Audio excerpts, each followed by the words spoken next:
Seryoso at may konting kaba si Bianca habang nagmamaneho papunta sa kumpanya ni Daniel.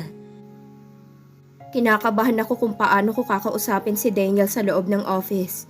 Kinakabahan ako sa pwedeng mangyari. Alam ko na nagkamali ako. Alam ko naman yon. Pero ang gulo at masyadong komplikado. Lalo na sa nangyayari kay Jonas. Pati tuloy kami ni Daniel ay naaapektuhan. Pero kasalanan ko pa rin. Nung maabutan ko siyang nagiinom, ay nakalimutan kong magpaalam sa kanya dahil sa sobrang pagkataranta. Tapos sunod-sunod na. Kaya hindi na ako magtataka kung bakit ganun ang trato niya sa akin this past few days. I've made a mistake. Lalo na sa hindi pagpapaalam sa kanya. Lalo pat buntis ako.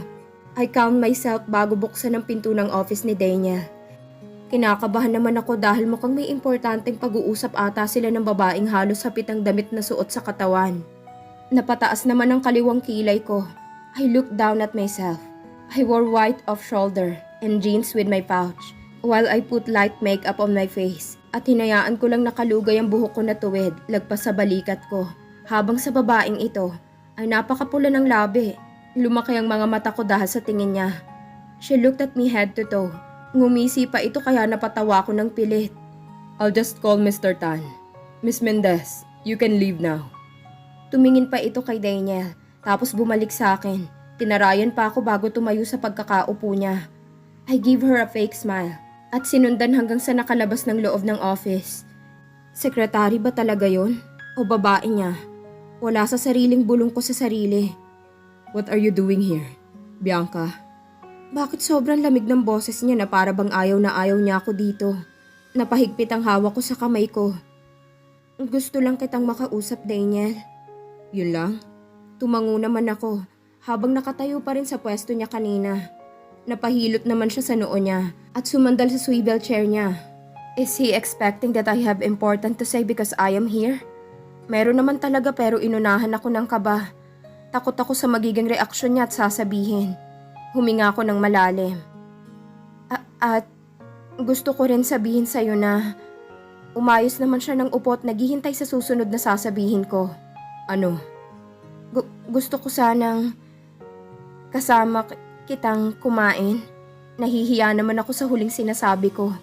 God, Bianca, yun ang oras mo para sabihin sa kanya. Pero bakit ganun ang lumabas sa bibig mo? Yun lang? That's the reason why you are here? Kasamang kumain at kausap ako? Halos napailing ako sa sarili. Kumain na ako kanina pero medyo may space pa ata ang tiyan ko. Umiwas naman ako ng tingin sa kanya. Hindi naman talaga yun ang sasabihin ko. Iyon lang, mahina akong sagot. What do you want to eat? Tanong nito habang nasa tenga niya ang cellphone. Ikaw ang bahala. Medyo wag mo lang damihan. Okay. Umupo ka muna doon. Sabay turo ni Daniel sa mahabang sopa sa office niya. Tumango naman ako dito. Ilang minutong nakalipas ay pumasok ang sekretarya niyang may dalang pagkain. Nilagay ito sa glass table na maliit na nasa harap ko. Ngumiti ako bilang pasasalamat pero binigyan lang ako ng seryosong tingin ng matandang sekretarya ni Daniel. Kahit pa nung una kong pagpunta sa mansyon ay ganun talaga ito kaseryoso. Tumikhim naman si Daniel sa gilid ko. Kumain ka na. May pupuntahan tayo.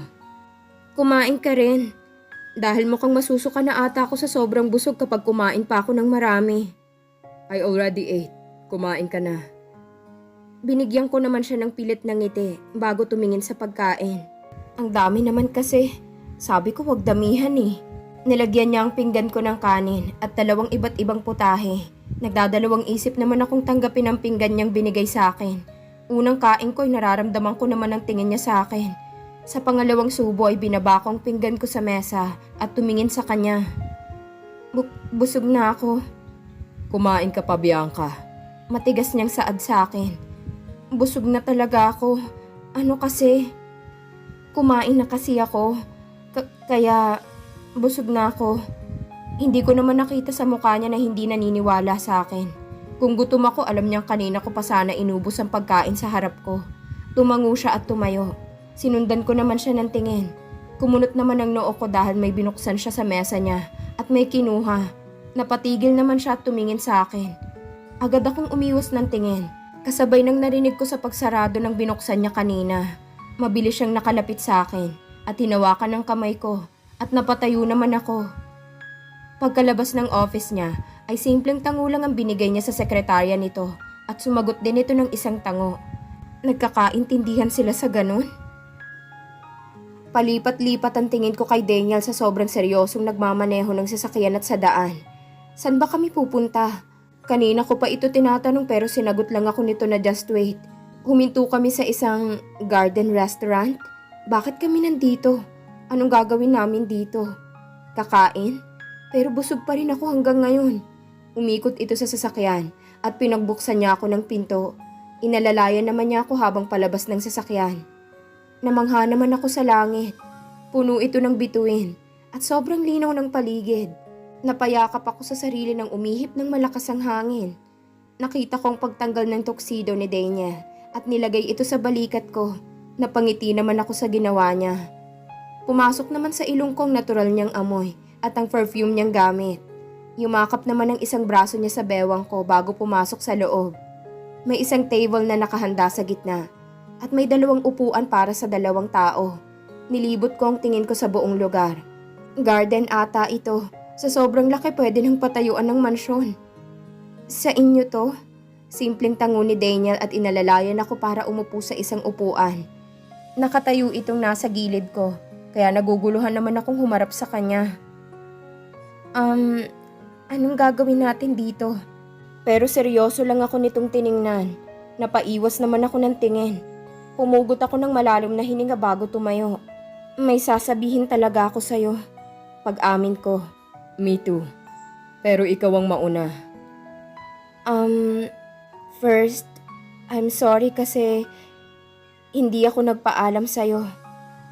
Second, I'm sorry kung nasasaktan kita sa lahat ng ginawa ko. I'm sorry. Napakurap naman ako para pigilan ang luhang namumuo sa mata ko. At saka, may malaki akong matagal na nilihim sa'yo. Takot kasi ako. Hindi ko alam kung paano ko sasabihin sa'yo. Seryoso pa rin siyang nakatingin sa akin, kaya mas lalo akong kinabahan. Alam ko kung saan ka pumupunta tuwing umaalis ka sa mansyon. Alam ko kung sino. I'm sorry, Daniel, pero may malaki pa akong nilihim sa'yo at hindi sinasabi. Napahigpit naman ang pagkahawak ko sa kamay ko. Na mahal mo pa rin si Jonas at hindi mo masusuklian ang pagmamahal ko sa'yo. Alam ko, Bianca, kitang-kita naman na mahal mo pa rin siya. Ano bang pinagsasabi mo? Putol ko sa kanya. Bakit napunta kay Jonas ang pinag-uusapan natin? Kasi siyang lalaking mahal mo. Ikaw ang lalaking mahal ko, Daniel. Matagal na kaming hiwalay. Dahil sa pasaway na pusong to, bakit ang bilis kong nahulog sa lalaking babaero? Sunod-sunod ang paghinga ko. Nasabi ko rin. Tumulo naman ang luha ko sa muka. Matagal na. Pero pilit ko lang hindi pinapansin. Dahil pinakikinggan ko ang isip ko na mahal ko pa rin si Jonas. Pero ang lakas mo eh. Sa sobrang lakas ng tibok ng puso ko sa'yo, natauhan ako kung sino talaga ang mahal ko. Humihikbi kong saad sa kanya. Sobrang sarap sa pakiramdam na masabi mo kung anong nararamdaman mo sa taong mahal mo. I already admit, pero wala lang talaga akong lakas ng loob na umamin sa kanya. Tulala itong nakatitig sa akin habang namumula ang mga mata niya. Daniel, sabi ko mahal rin kita. Matagal na. Tumango ang binata habang nakayuko. Kung mahal mo ako, pakakasalan mo ako, Bianca. Nanlaki ang mga mata ko nang makita ko siyang may kinuha sa bulsa niya na isang puting box at lumuhod sa akin. Namuuna ang luha niya habang nakatingin sa akin na naghihintay ng sagot ko. Hindi na mapigilan ng mata ko na tumulo ang luha ko sa sobrang saya. Kumikinang ang diamond sa gitna ng singsing. Ang ganda. Humikbi ako at napangiti. Marahan akong tumangot na patigil ng tumunog ang cellphone ko sa loob ng pouch kong dala. Pinunasan ko ang luha ko sa muka bago sinagot ang tawag ni Nancy. Hello? Bianca! Si Jonas! Anong nangyari kay Jonas? Nanginginig kong hawak sa cellphone ko. Bianca! Kailangan ka niya dito! Natataranta akong biglang nilagay ang cellphone ko sa pouch at umalis. Ilang hakbang ko lang ay narinig kong maliit na iyak ng binata. Bianca! Napalingon ako sa binata Tumulo ng sunod-sunod sa mukha ni Daniel ang mga luha nito. Umiling ako dito. I'm sorry, Daniel. Pero kailangan niya ako ngayon. Humihikbi kong sagot sa kanya. Bianca, please. Kahit ngayon. Piliin mo naman ako. Kahit ngayon lang. I'm sorry. Nangihina akong sagot dito. Bago tumalikod at tuloy ang hakbang papalayo sa kanya, nilingon ko siya at mas lalo akong naiyak dahil nandun pa rin ito't nakaluhod habang hawak-hawak ang singsing na dala niya. Pumara ako ng taxi habang patuloy na umiiyak. I'm sorry, Daniel. Nasaktan na naman kita ulit. Pero mahal na mahal kita at yun ang totoo. Kailangan lang talaga ako ni Jonas sa ngayon. Naiiyak na saad ko sa sarili. Pumunta si Bianca kanina sa office ko for the first time. 5 months na lang. At ang gusto ko ay mapaibig ko siya kahit imposible. Dahil alam kong mahal niya pa rin ang boyfriend niya. Ilang ulit ko siyang tinawagan at tinext. Pero wala siyang sinagot ni isa dito. Nagsimula na akong kabahan. At marami nang pumasok sa isip ko. Paano kung sumama na siya sa boyfriend niya? Kanina pa ako umiinom ng alak pero hindi pa rin siya umuuwi.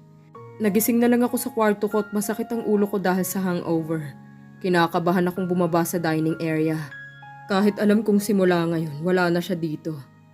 Gulat akong napatitig sa kanya. Ano pang ginagawa niya dito? Sumunod siya sa akin. Sobrang saya ko. Gusto kong sumigaw sa saya pero nung umamin ako sa kanya. Bakit ba kasi ako umasa pa? 'Di ba? Mahal nga niya ang boyfriend niya. Anong laban ko doon? Pero hindi ibig sabihin nun ay susuko na ako. May 5 months pa ako.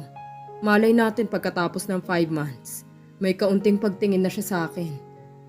Kailan pa ako naging ganito sa babae? Ngayon pa lang. Inaamin kong marami akong babaeng nakasama. But she's different. Naging sunod-sunod ang nangyari. Pag uwi namin galing sa Baguio nalaman naming buntis siya. Na magiging daddy na ako. Sobrang saya ko. Ang saya-saya ko nang malaman yun. Naisip ko, dahil buntis na si Bianca, wala na siyang kawala sa akin. Naging magulo ang lahat nang malaman naming hindi siya totoong anak ni Mr. Rafael. We are all shocked and we are all worried about Bianca. Dumating ang daddy niya, Mr. Marvin. Alam kong masakit para kay Bianca na marinig ang kwento na nangyari sa parents niya at kay Mr. Rafael. Masaya akong sobrang bukas ng isip ni Bianca. At ang puso niya, ang dali niyang natanggap at magpatawad. Siguro dahil wala na rin siyang magagawa kundi tanggapin kung anong nangyari. Sabi ko nga 'di ba, lahat may dahilan kung bakit ito nangyayari kay Bianca. Kung bakit ito nangyari. Ngayon nasagot na lahat ng tanong niya at ang inaasam niyang pagmamahal ng tunay na ama. Masaya ako para sa kanya. Akala ko magiging okay na ang lahat. Pero bigla ko na lang nalaman ang palihim nilang pagkikita ni Jonas. Gusto kong sumigaw sa galit. Ginawa ko naman ang lahat pero bakit parang kulang pa rin? Kahit alam kong talo na ako, pero umaasa pa rin ako na may kaunting pagmamahal na siya sa akin. Halos gusto kong tumalon sa harap niya. Mahal niya ako. Yes, this is it, Daniel. Pero naglaho ang lahat ng sayang nararamdaman ko at pumalit ay ang sakit. Nang bigla niya akong iwan, akala ko mahal mo ko, pero bakit siya pa rin? Bianca, please. Kahit ngayon lang. Piliin mo naman ako. Kahit ngayon lang. I'm sorry. Napayuko at napatitig ito sa singsing na hawak ko. Ayokong umasang babalikan niya ako. Pero sobrang hibang ko dahil lumingon pa ako. Nakita ko ang pagkawala sa paningin ko ang taksing sinakyan ni Bianca. Mas lalo akong napaiyak kasabay ng pagtulo ng ulan sa damit ko. Hanggang sa lumakas na ang ulan. Mahal niya ako pero mas mahal niya si Jonas. O baka naaawa lang siya sa akin. Naiiyak si Daniel ng sandaling yon nang maalala ang mga pinagsamahan nila ni Bianca. Ang akalang kasiyahan ay napalitan agad ng kabiguan ng puso niya. At dito na po nagtatapos ang kabanata ng ating kwento. Maraming salamat po.